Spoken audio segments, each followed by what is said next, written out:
за последний год мне удалось узнать об IT-сфере и об айтишниках больше, чем за всю свою прошлую жизнь. И все, конечно же, началось с «Голоса». Где у нас Паша Либер? Не вижу. Когда мы с Машей и Вероникой рассказывали всей стране, как пользоваться альтернативным подсчетом голосов на выборах, хотя я помню, что мы сами с трудом понимали, как это все будет работать, как это все организовано, но мы тогда поверили друг другу, и это сработало. У нас на самом деле впервые появилось настоящее доказательство фальсификаций, и это все благодаря такому общему слову «айтишники». И уже после этого, благодаря вам, айтишникам, появилось множество сайтов, множество сервисов поддержки и платформ помощи.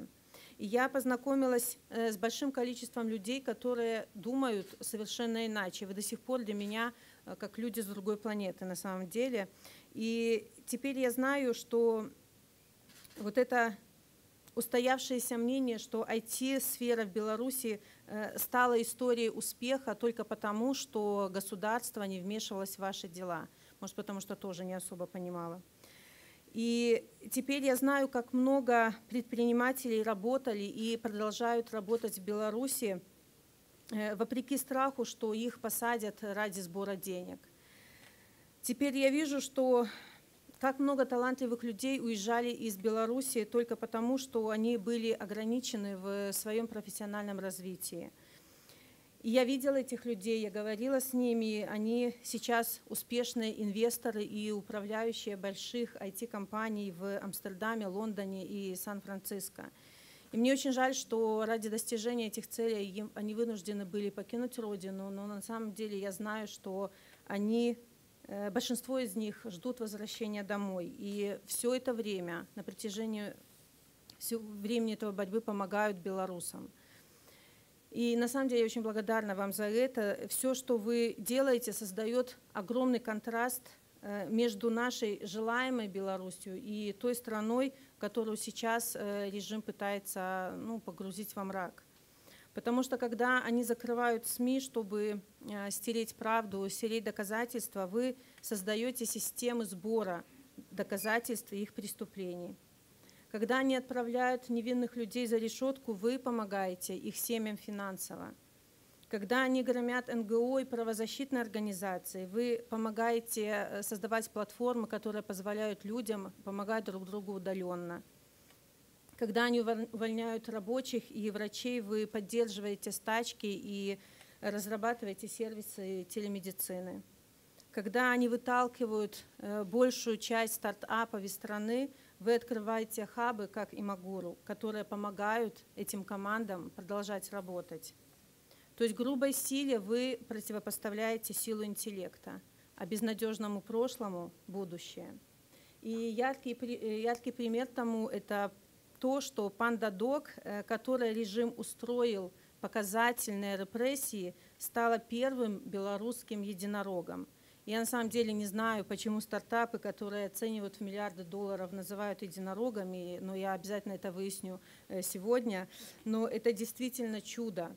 Ведь этого результата команда добилась вопреки чудовищным репрессиям и арестам своих сотрудников.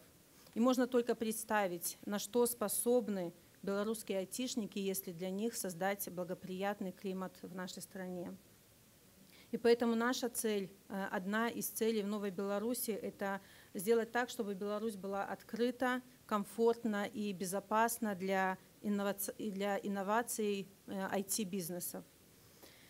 Чтобы нашим талантливым людям не нужно было уезжать ради хорошего образования и карьеры. Чтобы государство просило помощи у IT-специалистов в подготовке новых кадров.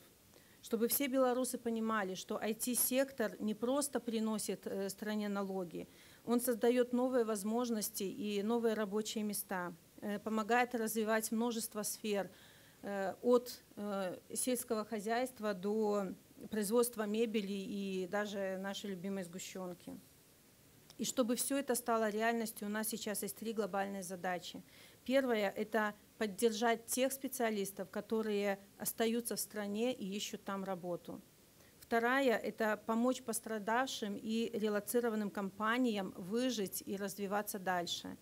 И третье – создать условия для возвращения в Беларусь, как только это станет возможным. И я думаю, что все, кто здесь собрался, уже сделали много для этого, но и сделают еще больше. Я благодарю вас за вашу работу. Я поздравляю команду Имагуру с открытием хаба. И мне все еще бывает сложно понимать, когда вы на встречах со мной говорите за recognized contribution, привет, Паша Либер, но я и моя команда открыта и всегда, если чем-то может помочь, обязательно поможет.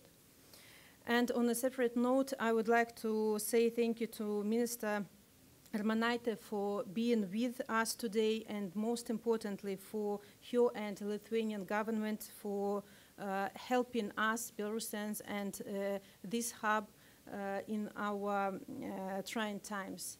Ačiū labai, thank you for everything, and спасибо вам большое.